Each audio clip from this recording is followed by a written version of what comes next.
Israeli Prime Minister Benjamin Netanyahu had a meeting and a call today. One of them included fairy tales and the other one included things that are most likely to be implemented on the ground. The meeting that he had with Marco Rubio included the fairy tales. And what I mean by fairy tales is the things that Israel tries to push as propaganda for the population, psychological warfare, and tries to spin things around with, when the things that are actually going to be implemented on the ground most likely were during the conversation that Benjamin Netanyahu had with Steve Witkoff. Now, when it comes to Marco Rubio, he came to Israel and he had a press conference with Benjamin Netanyahu. And during the press conference, we heard about the same fairy tales. The importance of eliminating Hamas, making sure Iran doesn't get a nuclear deal. It even reached a stage where Rubio said, if only there were more countries like Israel, the world would be a safer place. Imagine, him and Benjamin Netanyahu, it looks like they had their genocide bromance moment in that press conference. Typical garbage propaganda. The things that are most likely to be implemented on the ground, they came after the call with Steve Witkoff. Steve Witkoff actually said a few things today, reported in US media as well, and also Benjamin Netanyahu made statements following his call. The statements that Benjamin Netanyahu made were that no, we're actually going to go with phase 2. Witkoff from his side said phase 2 is going to start. Phase 2 talks are going to continue this week. Netanyahu said we're going to continue with the talks too. He said that he called leaders in Qatar and Egypt. That's Witkoff. And he said that it's a bit more complicated than phase 1. However, it's certainly going to start. Phase 2 is definitely going to go ahead. And we're speaking with everyone in relation to, the small bits and bobs here and there that we need to kind of agree on. But he did not disclose the location that the meeting is going to take place in when it comes to the negotiation. So clearly you can either call it a carrot and stick or just like, the fairy tales and the things that are on the ground. On the ground, really and truly, Benjamin Netanyahu is nothing but a loudmouth like Donald Trump. He even said in his press conference with Marco Rubio that if not all of the Israeli prisoners of war will be released, there will be hell, like President Trump said. Trump gave a deadline up until Saturday. Now he's continuing, Benjamin Netanyahu is continuing, declaring that he's going to go with phase 2 of the ceasefire. He's trying to even use that for his own benefit when he's visibly taking a step back when it comes to this hell statement that came from Donald Trump. Clearly, we have a path here of propaganda being pushed to the media and trying to psychologically control and brainwash people that Israel and the United States are something, when really and truly they have been humiliated by the Palestinian resistance. The talks are due to take place next week. From his side, Witkoff said that they're definitely going to continue this week onwards. And the things that are included in the actual talks are indeed very sensitive because they deal with the release of 19 Israeli soldiers. They deal with Israeli declaration, an Israeli declaration saying that they're going to finish the war, certain things to do with the day after, and a complete withdrawal from all of the areas in Gaza, including the buffer zone or what's labeled as the perimeter. And Benjamin Netanyahu, he's going to have a security and political cabinet meeting tomorrow. And based on reports, Witkoff had a lot of work to do, but things are a lot shadier than before when it comes to the statements that are coming from Israel. And also Benjamin Netanyahu, despite all of the statements that he is making to the media, he's still moving ahead when it comes to the talks. Now, when it comes to the actual statements that are coming versus the things on the ground.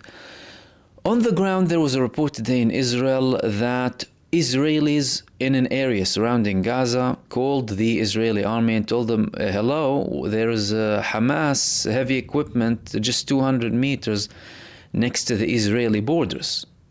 And the IDF replied, oh yes, yeah, it's in coordination with us. It's in coordination with us completely.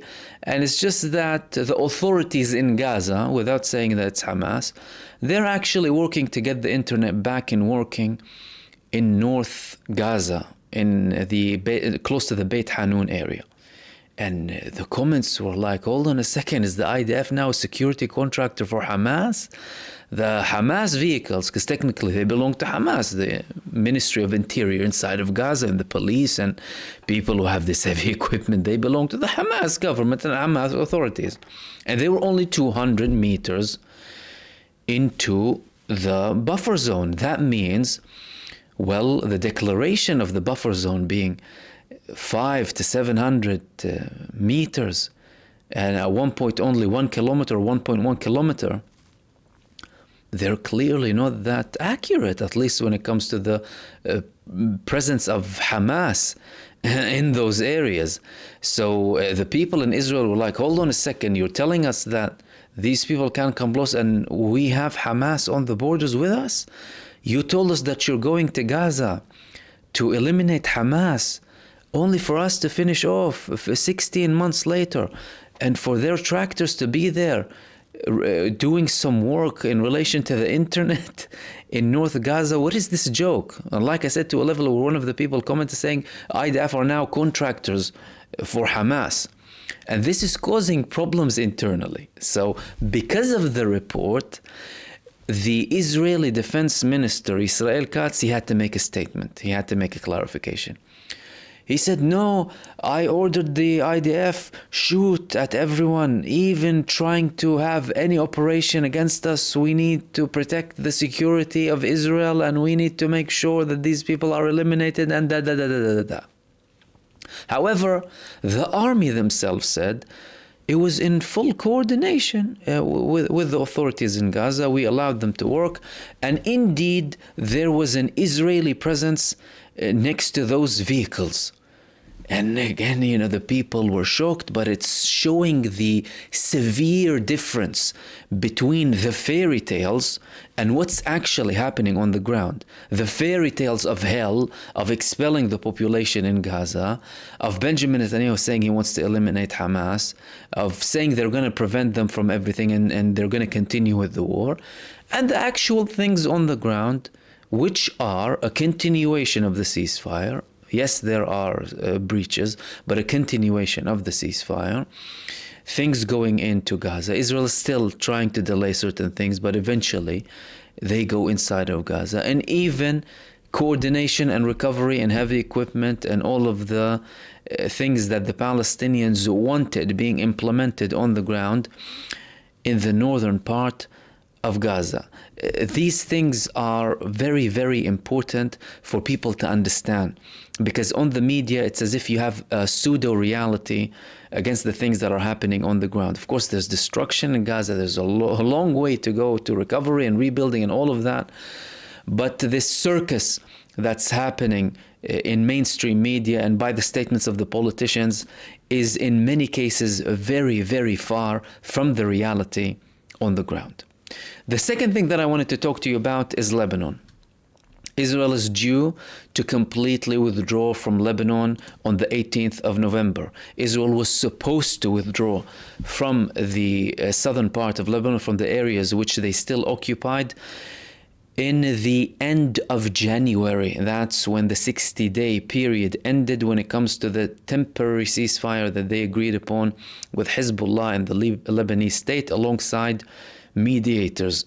Israel asked for an extension at the time, and they were granted an extension. However, now they are asking for another extension, but it seems like it's not being approved for various reasons. But before I get into that, when that deadline came of Israel having to withdraw, and they did not withdraw over 20 days ago, the Lebanese people said, we're going back anyway. We were told 60 days, we are going back. And that indeed led to sacrifices from the civilian population, over 30 martyrs and over 120 wounded. But it also led Israel to withdraw from certain areas in South Lebanon, including 12 villages. So clearly Israel actually took some action, and now they're trying their luck with the United States of America. But today, we've had multiple reports to confirm that Israel will be withdrawing in 2 days from South Lebanon. The first one was in Israel Hayom, one of the Israel newspapers, saying that the IDF did not receive any orders to remain in South Lebanon, and that they are planning to leave within 2 days according to the agreement. This is the most blatant confirmation coming from Israel that they will indeed be withdrawing. The report said that the IDF will remain in the borders, on the of course occupied Palestinian side or Israeli side, but with 3 times the number that they had present in that area before the 7th of October. There are multiple things to understand from what's happening. The first one is there was a rejection coming from the United States. Israel asked them, can you extend? We can withdraw from multiple parts. However, we need to remain in 5 key strategic locations in South Lebanon that are, hill areas, high areas for surveillance to make sure, Lebanon is complying. Clearly, the United States did not agree, but they haven't spoken much about that. And now it's leading to Israel withdrawing. 2, the public pressure in Lebanon. The public pressure indeed worked. The fact that people were going back and were willing to sacrifice, and the Lebanese women were standing in front of tanks, and men as well, bravely going back to the south. That's also a lot of pressure on Israel, and also the threat of the actual Lebanese resistance escalating.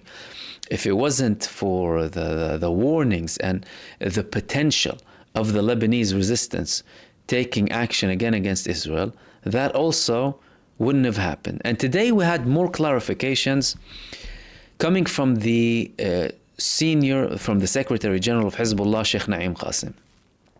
He had a speech during which he addressed multiple points when it comes to the Lebanese state, when it comes to the Israeli presence, and when it comes to all of the developments that are happening in Lebanon. In relation to the Israeli presence inside of Lebanon, he said that on 18th of February, Israel must withdraw completely, and they do not have any excuse to remain, and the state of Lebanon mustn't accept any conditions when it comes to Israel. This is a blatant statement coming from Hezbollah that Israel must completely withdraw from South Lebanon. He also had talks when it comes to the recent escalations in Lebanon following the Lebanese state preventing an Iranian flight from going to Lebanon, from landing in Lebanon, which led to people protesting in the streets.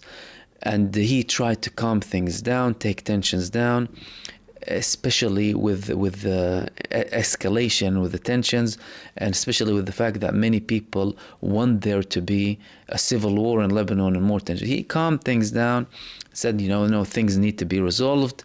No criticism for the Lebanese state, no criticism for the Lebanese army, but just saying that the state, of course, must, adhere to its responsibilities and be responsible. And when it comes to the plane, he said, well, allow it to land. And if anything happens, if Israel threatens with everything to happen, then let it happen.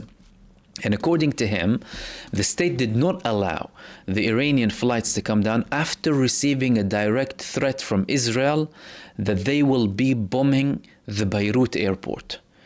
And the response from Hezbollah was, well, let them bomb the airport and they'll see what happens after they bomb the airport, because Israel knows the rules of the game when it comes to Hezbollah. And a Lebanese airport being attacked, that means an Israeli airport being attacked. Beirut airport for Ben Gurion airport, for Tel Aviv, they're going to attack it.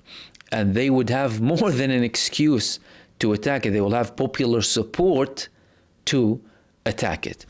The other interesting thing here is the fact that when it comes to the actual Iranian plane that did not land, there was an elaboration from Iran. Iran clarified further when it comes to that case. And they said that we were actually asked by the Lebanese state to hold on to any flights up until the 18th of February, which is the day that Israel will be withdrawing from Lebanon. And this makes us understand things a little bit deeper. How? Well, clearly Israel will not have that much of a say after the 18th. Another thing here, there's clearly some efforts happening from within Lebanon to show Israel that, no, look, everything is fine, and look, Iran, we're going to ban them up until they withdraw, and after they withdraw, we have a different story. How things will be managed, how this and that, it's going to be a completely separate story. Because showing, as Iran is an enemy of Lebanon, or this argument that Iran is not a friend of the Lebanese people, is something that the enemies of the Lebanese people and the whole people of the region try and push for. You can disagree with Iran, you can have problems with Iran, you can have feuds with Iran. However, Iran is part of the region, and the criticism that's coming against Iran is coming from people who are serving directly Israeli and American interests inside of Lebanon. At the end of the day, it's Iran who supported the Lebanese resistance against the Israeli occupation. Iranian technology, Iranian knowledge, Iranian money, and also all of this money that the people in Lebanon need now to rebuild the areas that their enemy destroyed, the actual enemy destroyed, Israel, by support with the United States. Some people are trying to use it against the Lebanese people and also against the Lebanese resistance. However, all of the updates and all of the developments are indicating that things are on their way to be slowly resolved. Israel is very worried about how things are portrayed, despite the fact that Israel is trying to have damage control when it comes to the publicity, when it comes to the media, when it comes to the image of victory that they want to try and have, although 95% of the Israeli population believe that they have been defeated. There's a consensus in Israel that they have been defeated. So people need to understand, when they read all of these things on the Israeli media and even Western mainstream media too, that this is the main concern behind this, is to save as much face as possible. You're talking about a little genocidal entity supported by the world's biggest superpower getting a beating from Gaza, getting a beating from people with flip-flops, getting a beating from the Lebanese resistance, getting a beating from Ansarullah in Yemen. It's humiliating. Or primarily we're talking about Gaza. So they're trying to save face as much as possible. However, on the ground, there are indications and there are certain moves happening that show us that things are towards a way, or heading towards a direction where they will be slowly getting resolved. Does that mean that the looming threat is not there yet? It's always there. However, the past couple of days, especially with the ceasefire in Lebanon and in Gaza, show that we're headed towards more de-escalation.